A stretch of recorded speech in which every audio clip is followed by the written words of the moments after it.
காவேரி ஜோஷி ஒரு துணிச்சலான மற்றும் கடமை உணர்வு மிக்க உதவி காவல் கண்காணிப்பாளர். தனது வாழ்க்கையை சட்டத்தின் பாதுகாப்பிற்காக அர்ப்பணித்திருந்தார். நகரத்தின் பரபரப்பான தெருக்கள், மக்கள் கூட்டமான சந்திப்புகள் மற்றும் இரவின் இருளில் ஒலிக்கும் போக்குவரத்து சத்தங்களுக்கு மத்தியில் அவர் ஒரு மக்கள் நிறைந்த காவல் நிலையத்தில் பணியாற்றினார். அவரது கண்களில் ஒரு ஆழமான உறுதி, பேச்சில் சட்டத்தின் உறுதிப்பாடு மற்றும் செயல்களில் நகரத்தை பாதுகாப்பாக வைத்திருக்கும் தன்னம்பிக்கை இருந்தது. ஆனால் அவரது வாழ்க்கையின் ஒரு பகுதியாக இருந்த ஆதித்யா மல்ஹோத்ரா ஒரு வெற்றிகரமான வியாபாரி 2 ஆண்டுகளுக்கு முன்பு ஒரு மர்மமான கார் விபத்தில் உயிரிழந்திருந்தார். அந்த சம்பவம் காவேரியின் வாழ்க்கையை தலைகீழாக மாற்றியது. ஆதித்யாவுடனான காதல் தருணங்கள், ஒன்றாக கழித்த மாலை வேளைகள் மற்றும் அவரது இனிமையான புன்னகை எல்லாமே அவரது மனதில் ஒரு காயமாக மிச்சமிருந்தது. அந்த வலியிலிருந்து தப்பிக்க அவர் தன்னை வேலையில் மூழ்கடித்தார். இரவு பகலாக குற்றவாளிகளை பின்தொடர்ந்து தீயவர்களை கைது செய்வதில் ஈடுபட்டார். ஆனால் அவரது அன்றாட வாழ்க்கையில் ஒரு விசித்திரமான, யாருக்கும் புரியாத பழக்கம் ஒன்று இருந்தது. ஒவ்வொரு காலையும் நகரத்தின் ஒரு மக்கள் நிறைந்த சிக்னலில் தனது கருப்பு ஸ்கார்பியோ காரை நிறுத்தி ஒரு பிச்சைக்காரனுக்கு பணம் கொடுப்பது. அந்த பிச்சைக்காரன் கிழிந்த, அழுக்கான ஆடைகளை அணிந்திருந்தான். அவனது முகம் தூசியால் கருத்திருந்தது. தலையை குனிந்து நன்றி மேடம் என்று மெதுவாக ஆழமான குரலில் கூறுவான். அவனது கண்களில் ஒரு ஆழமான துக்கம், ஏதோ ஒரு ரகசியம் இருப்பது போல தோன்றியது. அந்த கண்கள் காவேரிக்கு ஆதித்யாவை நினைவூட்டின. அந்த கண்களின் ஆழத்தில் ஆதித்யாவின் நிழலை கண்டார். ஆனால் அவர் அதை தனது உணர்ச்சிகரமான கற்பனையாக நினைத்து தள்ளிவிட்டார். இந்த சிறிய தானம் அவருக்கு ஒரு விசித்திரமான அமைதியை அளித்தது. ஒருவேளை அந்த பிச்சைக்காரனின் துக்கத்தில் அவர் தனது சொந்த வலியையும் இழந்த காதலையும் கண்டிருக்கலாம். ஒரு மழைக்காலை, போக்குவரத்து சத்தங்கள், வாகனங்களின் ஓட்டத்தின் இரைச்சல் மற்றும் மழையின் குளிர்ச்சியான சூழலுக்கு மத்தியில் காவேரி வழக்கம் போல காரை சிக்னலில் நிறுத்தி பிச்சைக்காரனுக்கு பணம் கொடுத்தார். ஆனால் அன்று அந்த பிச்சைக்காரன் திடீரென, மேடம், என்னை திருமணம் செய்து கொள்ளுங்கள் என்றான். காவேரி ஒரு கணம் ஆச்சரியத்தில் உறைந்தார். அவனது பேச்சின் பின்னணியில் உள்ள நோக்கம் என்னவாக இருக்கும் என்று அவருக்கு புரியவில்லை. மெதுவாக சிரித்து, நீ கேலி செய்கிறாயா என்று கேட்டார். தனது பாக்கெட்டிலிருந்து மேலும் சில நாணயங்களை எடுத்து, ஏதாவது சாப்பிடு என்று கூறினார். ஆனால் அவன் அந்த பணத்தை எடுக்கவில்லை. அவரை ஆழமாக, சிந்தனையுடன் ஏதோ ஒரு ரகசியத்தை மறைப்பது போல பார்த்தான். தலையை குனிந்து எந்த பதிலும் சொல்லாமல் திரும்பினான். அன்று காவல் நிலையத்திற்கு சென்றாலும் அவனது வார்த்தைகள் அவரது மனதில் சுழன்று கொண்டே இருந்தன. அந்த கண்களில் ஆதித்யாவின் நிழல், அவனது ஆழமான பார்வை அவரை துன்புறுத்தியது. அந்த கண்களில் ஒரு பரிச்சயமான ஆழம், ஒரு காயமடைந்த உணர்ச்சி இருக்கிறதோ என்று அவர் சிந்திக்க தொடங்கினார். அந்த பிச்சைக்காரனின் வார்த்தைகள் வெறும் கேலியாக இல்லை, அவை ஒரு ரகசியத்தை உள்ளடக்கியிருந்தன என்று அவருக்கு சந்தேகம் ஏற்பட்டது.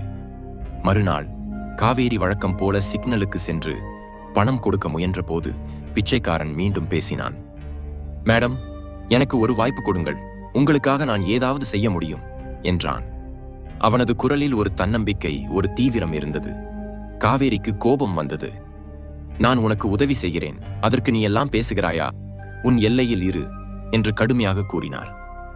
ஆனால் அவன் பின்வாங்கவில்லை. அவனது கண்கள் அவரை உற்று நோக்கின. மேடம், இந்த நகரத்தில் ஒரு பெரிய குற்றம் நடக்க இருக்கிறது, அதை பற்றி நான் உங்களுக்கு சொல்ல முடியும் என்றான். காவேரி முதலில் மெதுவாக சிரித்தார். ஒரு பிச்சைக்காரனுக்கு இப்படி ஒரு தீவிரமான விஷயம் தெரிய வாய்ப்பு எப்படி இருக்கும் என்று அவருக்கு சந்தேகம் எழுந்தது. ஆனால் ஒரு காவல் அதிகாரியாக அவர் எந்த வாய்ப்பையும் தவறவிடவில்லை. சரி, சொல், என்ன விஷயம் என்று கேட்டார். அவன் தனது குரலை குறைத்து, நேற்று இரவு சிக்னலுக்கு அருகில் ஒரு கிடங்கில் சிலர் ஆயுதங்களுடன் இருந்தனர். அவர்கள் ஒரு பெரிய திட்டத்தை தீட்டிக் கொண்டிருக்கிறார்கள் என்றான். அவன் அந்த இடத்தை பற்றி, அங்கிருந்த சிலரின் தோற்றத்தை பற்றி மற்றும் அந்த கிடங்கின் நிலையை பற்றி விரிவாக கூறினான். காவேரி முதலில் அதை தீவிரமாக எடுத்துக்கொள்ளவில்லை. ஆனால் அவரது தொழில்முறை அனுபவம் அவருக்கு சந்தேகத்தை ஏற்படுத்தியது. அவர் தனது இளைய அதிகாரி ரமேஷுக்கு அந்த இடத்தை ரகசியமாக பரிசோதிக்க உத்தரவிட்டார். மறுநாள் காவல்துறையினர் அந்த கிடங்கின் மீது தாக்குதல் நடத்தினர். அந்த தாக்குதலில் பெரிய அளவிலான ஆயுத விநியோகம், வெடிபொருட்கள் மற்றும் சில குற்றவாளிகள் கைப்பற்றப்பட்டனர். காவேரி ஆச்சரியத்தில் மூழ்கினார். ஒரு சாதாரண பிச்சைக்காரனுக்கு இவ்வளவு துல்லியமான, தீவிரமான தகவல் எப்படி தெரிந்தது? அவன் யாராக இருக்கலாம்? இந்த விஷயங்கள் அவனுக்கு எப்படி தெரிந்தன என்று அவரது மனது கேள்விகளால் நிரம்பியது. மறுநாள் காலை காவேரி சிக்னலுக்கு சென்றபோது அந்த பிச்சைக்காரனை மீண்டும் சந்தித்தார். இந்த முறை அவர் நேரடியாக கேட்டார், "நீ யார்? இந்த தகவல் உனக்கு எப்படி தெரிந்தது?" என்று. அவன் மெதுவாக சிரித்து அவரது கண்களை உற்று நோக்கினான். "மேடம், நான் தோற்றத்தில் ஒரு சாதாரண மனிதன். ஆனால் இந்த நகரத்தை உங்களை விடவும் நன்றாக அறிவேன்" என்றான். அவனது வார்த்தைகளில் ஒரு ரகசியம் இருப்பதாக காவேரிக்கு தெளிவாக தோன்றியது. அவனது தீவிரமான குரல், அவனது கண்களின் ஆழம் மற்றும் அவனது நடத்தை எல்லாமே அவன் சாதாரண பிச்சைக்காரன் இல்லை என்று காவேரிக்கு உணர்த்தியது. அவர் அவனை கவனிக்கத்தான் தொடங்கினார். அடுத்த சில வாரங்களில் அவன் சிறிய குற்றங்கள், திருட்டுத் திட்டங்கள் மற்றும் பெரிய சதிகள் பற்றிய தகவல்களை தொடர்ந்து கொடுத்து வந்தான். ஒவ்வொரு முறையும் அவனது தகவல்கள் துல்லியமாக இருந்தன. காவேரியின் குழு அவனது தகவல்களின் அடிப்படையில் பல குற்றவாளிகளை கைது செய்தது, சட்டவிரோத செயல்களை தடுத்தது. காவேரிக்கு இப்போது அவனை ஒரு சாதாரண பிச்சைக்காரனாக கருத முடியவில்லை. அவனுக்கு பின்னால் ஒரு பெரிய ரகசியம் இருக்கிறது என்று அவருக்கு உறுதியாக தோன்றியது. அவரது மனதில் சந்தேகங்கள், கேள்விகள் மற்றும் குழப்பங்கள் சுழல ஆரம்பித்தன. ஒரு மழை இரவு காவல் நிலையத்திலிருந்து தாமதமாக வீட்டிற்கு செல்லும்போது காவேரியின் கார் திடீரென நின்றுவிட்டது. மழை பலமாக பெய்து கொண்டிருந்தது. பாதை வெறிச்சோடி இருந்தது. குளிர்ந்த இருளில் அவர் தனியாக இருந்தார். அவரது இதயம் சற்று பதற்றத்துடன் துடித்தது. அப்போது அந்த பிச்சைக்காரன் எங்கிருந்தோ தோன்றியவனைப் போல அங்கு தோன்றினான். அவன் மெதுவாக காருக்கு அருகில் வந்து இன்ஜினை பரிசோதித்தான். சில நிமிடங்களில் அவன் காரை சரி செய்தான். "மேடம், இவ்வளவு இரவில் தனியாக வெளியே வராதீர்கள், ஆபத்து" என்றான். அவனது குரலில் ஒரு அன்பு, கவலை இருந்தது. அந்த வார்த்தைகள் காவேரியை தொட்டன. அவனது அந்த கவலையான குரலில் ஆதித்யாவின் நிழலை அவர் கண்டார். அவர் அவனை வீட்டிற்கு அழைத்து செல்ல ஒப்புக்கொள்ள வைத்தார். முதலில் அவன் தயங்கினான். "நான் இப்படிப்பட்ட இடத்திற்கு பொருந்த மாட்டேன் மேடம்" என்றான். ஆனால் காவேரியின் வற்புறுத்தலுக்கு ஒப்புக்கொண்டான். வீட்டிற்கு வந்தவுடன் அவர் அவனுக்கு சூடான உணவு பரிமாறினார். உண்ணும்போது அவன், "மேடம், இந்த உணவு எனக்கு பழைய நாட்களை நினைவூட்டுகிறது" என்று ஒரு சிறிய சிந்தனை மிக்க புன்னகையுடன் கூறினான். அந்த வார்த்தைகளால் காவேரியின் மனதில் ஆதித்யாவுடன் கழித்த நாட்கள், ஒன்றாக உணவு உண்ட மாலைகள், அவனது சிறிய புன்னகையின் தருணங்கள் எல்லாம் ஒரு கணத்தில் மின்னி மறைந்தன. அவர் ரகசியமாக அவனிடமிருந்து DNA மாதிரியை சேகரித்தார். மறுநாள் தனது பழைய நண்பர், தடயவியல் நிபுணர் நீலுக்கு அந்த மாதிரியை கொடுத்து, "இந்த நபரை பற்றி தெரிந்து கொள்ள வேண்டும், ஏதாவது ஒத்துப்போகிறதா என்று பாருங்கள்" என்று கூறினார். நீல், "முடிவுக்கு சில நாட்கள் ஆகலாம்" என்று கூறினான்.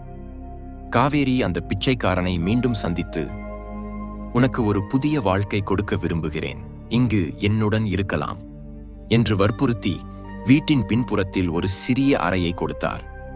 அப்போது அவன் தனது பெயர் சங்கர் என்று கூறினான். ஆனால் சங்கர், "சிக்னல் தான் என் உலகம் மேடம்" என்று சிரித்து அந்த அறையை எப்போதும் பயன்படுத்தவில்லை. சில சமயங்களில் மட்டும் அங்கு தங்கினான். காவேரி அவனது நடத்தையை உன்னிப்பாக கவனித்தார். அவனது சிறிய செயல்கள், கை கழுவும் முறை, ஒரு கண்ணாடியில் தண்ணீர் குடிக்கும் முறை, குரலின் ஏற்ற இறக்கங்கள் எல்லாமே அவருக்கு ஆதித்யாவை நினைவூட்டின. அவனுக்கு பின்னால் ஒரு ரகசியம் இருக்கிறது என்று அவருக்கு உறுதியாக தோன்றியது. ஒரு நாள் காவல் நிலையத்திலிருந்து அவசர அழைப்பு வந்தது. சூரஜ் குப்தா, நகரத்தின் முக்கிய வியாபாரி, ஒரு கிடங்கில் பெரிய தீ விபத்து ஏற்பட்டது. சங்கர் முன்பு குறிப்பிட்ட கிடங்கு அதுதான் என்று காவேரிக்கு தெரிந்தது. அவர் உடனடியாக தனது குழுவுடன் சம்பவ இடத்திற்கு சென்றார். கிடங்கு பாதி எரிந்து சிதிலமாகியிருந்தது. சிதிலங்களுக்கு மத்தியில் ஒரு பழைய புகைப்படம் கிடைத்தது. அந்த புகைப்படத்தில் ஆதித்யாவைப் போல தோற்றமளிக்கும் ஒரு நபர் இருந்தார். அவர் அருகில் மற்றொருவர் நின்றிருந்தார். புகைப்படத்தின் பின்புறத்தில் ஆதித்யா 2018 குப்தா என்டர்பிரைசஸ் என்று எழுதப்பட்டிருந்தது. காவேரியின் இதயம் ஒரு கணம் வேகமாக துடித்தது. ஆதித்யா உயிருடன் இருக்கிறாரா? இந்த புகைப்படம் இங்கு எப்படி வந்தது? குப்தா என்டர்பிரைசஸுக்கு ஆதித்யாவுக்கு என்ன தொடர்பு என்று அவரது மனது கேள்விகளால் நிரம்பியது. அவர் அந்த கிடங்கை மேலும் விசாரிக்க தனது குழுவுக்கு உத்தரவிட்டார். ஆனால் வேறு எந்த ஆதாரமும் கிடைக்கவில்லை. மறுநாள் காவேரி சிக்னலில் சங்கரை தேடினார். ஆனால் அவன் காணப்படவில்லை. அவருக்கு ஒரு பதற்றம் ஏற்பட்டது. மாலையில் அவரது வீட்டுக்கு வெளியே அவன் நின்றிருந்தான். "சூரஜ் குப்தாவை பற்றி உனக்கு ஏதாவது தெரியுமா?" என்று அவர் நேரடியாக கேட்டார். சங்க் மெதுவாக சிரித்து, அவர் இந்த நகரத்தின் பெரிய மனிதர். இங்கு யார் யாரை தெரியும் மேடம் என்று பதிலளித்தான். அவனது வார்த்தைகளில் ஏதோ மறைந்திருக்கிறது என்று காவேரிக்கு தெரிந்தது. அவர் சூரஜ் குப்தாவின் கிடங்கு தீ விபத்தை பற்றி விசாரணையை தொடங்கினார். விசாரணையில் அந்த தீ விபத்து வேண்டுமென்றே ஏற்படுத்தப்பட்டது என்று தெரிந்தது. யாரோ வேண்டுமென்றே ஆதாரங்களை அழிக்க இந்த செயலை செய்திருந்தனர். ஆதாரங்கள் ஒரு மர்மமான நபரை சுட்டிக்காட்டின. ஆனால் அவர் யார் என்று தெளிவாக இல்லை. காவேரி தனது இளைய அதிகாரி ரமேஷுக்கு சங்கரை உன்னிப்பாக கவனிக்க உத்தரவிட்டார். ரமேஷ், சங்கர் ஒவ்வொரு இரவும் சந்திப்புக்கு அருகில் ஒரு சிதிலமான வீட்டிற்கு செல்கிறான். அங்கு சிலருடன் ரகசியமாக பேசுகிறான் என்று தெரிவித்தான். காவேரி அந்த சிதிலமான வீட்டிற்கு இரவு இருளில் ரகசியமாக சென்றார். அங்கு குப்தா என்டர்பிரைசஸுக்கு தொடர்புடைய சட்டவிரோத ஒப்பந்த ஆவணங்கள், ஒரு பழைய கடிதம் மற்றும் சில புகைப்படங்கள் கிடைத்தன. அந்த கடிதத்தில் ஆதித்யா 2018 என்று எழுதப்பட்டிருந்தது. ஒரு புகைப்படத்தில் ஆதித்யாவுடன் சங்கரை போல தோற்றமளிக்கும் ஒரு நபர் இருந்தார். காவேரியின் மனது சந்தேகத்தால் நிரம்பியது. சங்கர் ஆதித்யாவாக இருக்கலாமா? ஆதித்யா உயிருடன் இருக்கிறாரா என்று அவரது மனது குழப்பத்தில் ஆழ்ந்தது. அவர் அந்த ஆதாரங்களை கவனமாக சேகரித்து காவல் நிலையத்திற்கு எடுத்துச் சென்றார். அவர் சங்கரை வீட்டிற்கு அழைத்து ஆதித்யாவின் புகைப்படத்தை காட்டி, இவர் யார், நீ உண்மையில் யார் என்று கடுமையாக கேட்டார். சங்கர் புகைப்படத்தை உன்னிப்பாக பார்த்து, மேடம், சில கேள்விகளுக்கு காலமே பதில் சொல்லும்.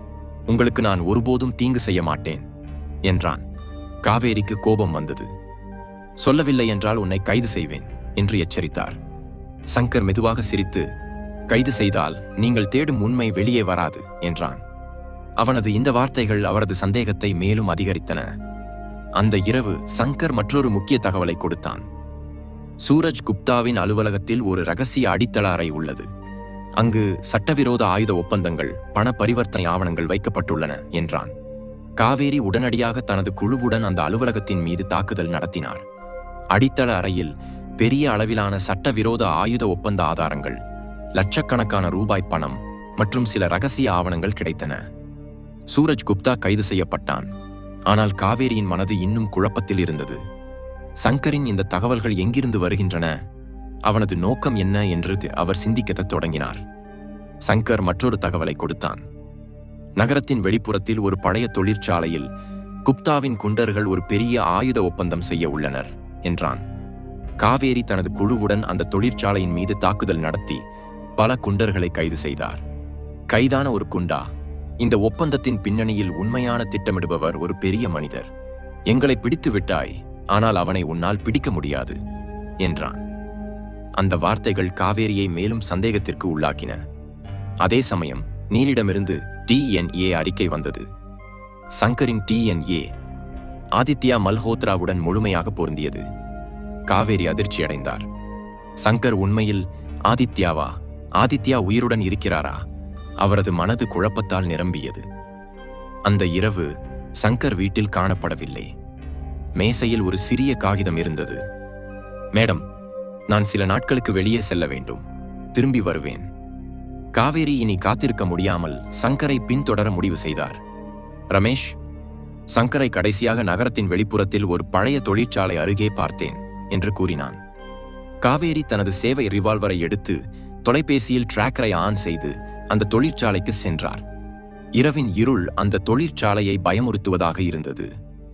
அவர் ரிவால்வரை இறுக்கமாக பிடித்து தொழிற்சாலையின் பின்புற வாசலில் இருந்து உள்ளே நுழைந்தார். அவரது இதயம் வேகமாக துடித்தது. நீல் கொடுத்த DNA அறிக்கை சங்கர் ஆதித்யா மல்ஹோத்ரா என்று உறுதிப்படுத்தியிருந்தது. ஆதித்யா உயிருடன் இருக்கிறாரா? இந்த ரகசியம் என்ன என்று தெரிந்து கொள்ள அவர் மெதுவாக, எச்சரிக்கையாக முன்னேறினார். தொழிற்சாலையின் மங்கிய வெளிச்சத்தில் சங்கர் ஒரு பழைய மேசை அருகே நின்றிருந்தான்.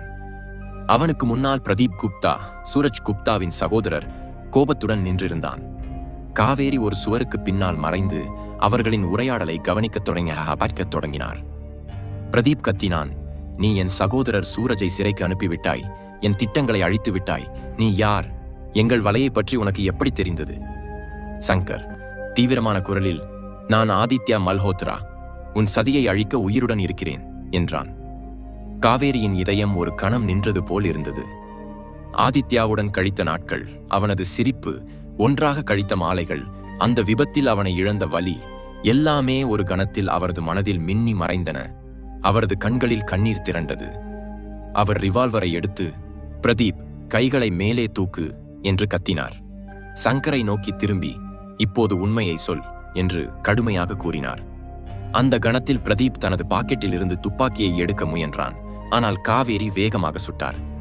குண்டு அவனது கையை தாக்கி துப்பாக்கி தரையில் விழுந்தது. பிரதீப் வலியில் கத்தியபடி கீழே விழுந்தான். காவேரி உடனடியாக தனது குழுவை ரேடியோ மூலம் அழைத்தார். சில நிமிடங்களில் காவல்துறையினர் தொழிற்சாலைக்கு உள்ளே இருந்த பிரதீப்பை கட்டி அழைத்துச் சென்றனர். இப்போது தொழிற்சாலையில் காவேரியும் சங்கர் அல்லது ஆதித்யாவும் மட்டுமே இருந்தனர். காவேரி அவனை பார்த்தார். அவரது கண்களில் கண்ணீர், இதயத்தில் வலி, கோபம், மகிழ்ச்சி கலந்த உணர்ச்சி. நீ உயிருடன் இருக்கிறாய் ஆதித்யா.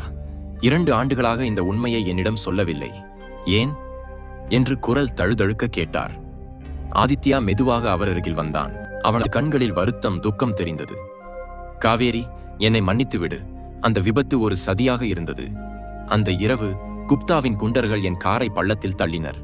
கார் அங்கேயே வெடித்தது. ஆனால் கடைசி நொடியில் நான் தாவி ஒரு மரத்தின் கிளையை பிடித்து காயங்களுடன் உயிர் பிழைத்தேன். பிரதீப், சூரஜ் குப்தா இருவரும் சேர்ந்து என் வியாபாரத்தையும் என் வாழ்க்கையையும் அழிக்க திட்டமிட்டிருந்தனர். நீ என் உயிரை விட முக்கியமானவள். உன்னை காப்பாற்றுவதற்காக நான் சங்கராக மாறுவேடமிட்டு இந்த நகரத்தில் மறைந்து அவர்களின் வலையை அழித்தேன் என்றான்.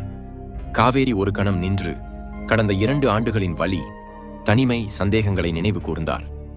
நீ என்னிடம் சொல்லியிருந்தால் நாம் ஒன்றாக இந்த போராட்டத்தை செய்திருக்கலாம் என்றார். கண்களில் கண்ணீர் வழிந்தது. ஆதித்யா அவர் அருகில் வந்து, உன் வாழ்க்கையை பணயம் வைக்க முடியவில்லை காவேரி, நீதான் என் உலகம் என்று இறுக்கமாக கட்டிப்பிடித்தான். காவேரி அந்த கட்டிப்பிடிப்பில் தனது வலியை மறந்து ஆதித்யாவை இறுக்கமாக கட்டிப்பிடித்தார். உன்னை என்றும் இழக்க விரும்பவில்லை என்றார். விடியற்காலையில் ஆதித்யா தனது உண்மையான அடையாளத்தை உலகிற்கு வெளிப்படுத்தினான். பிரதீப், சூரஜ் குப்தாவின் கைத்துடன் அவர்களின் சட்டவிரோத வலை கவிழ்ந்தது. காவேரியும் ஆதித்யாவும் ஒன்றாக புதிய வாழ்க்கையை தொடங்கினர். அந்த சந்திப்பு ஒரு காலத்தில் சங்கரின் ரகசியங்களுக்கு சாட்சியாக இருந்தது. இப்போது காவேரியும் ஆதித்யாவின் காதலுக்கு சாட்சியானது. ஒரு மழை காலையில் காவேரி சிக்னலில் காரை நிறுத்தி ஆதித்யாவின் கையை பிடித்து, இனி ரகசியங்கள் இல்லை என்று சிரித்தார். ஆதித்யா, இனி உன்னுடன் என் ஒவ்வொரு கணமும் என்று உறுதியளித்தான். அந்த காலையில் அவர்களின் கண்களில் புதிய நம்பிக்கைகள், ஒரு புதிய வாழ்க்கை தொடங்கியது. இந்த கதை காதல், துணிச்சல், ரகசியத்தின் ஒரு சாட்சியாகும். காவேரியும் ஆதித்யாவின் வாழ்க்கை இருளிலிருந்து ஒளியை நோக்கிய ஒரு பயணம். அவர்களின் காதலின் வலிமை எந்த சதியையும் வெல்லக்கூடியது என்பதற்கு ஒரு சாட்சியாகும்.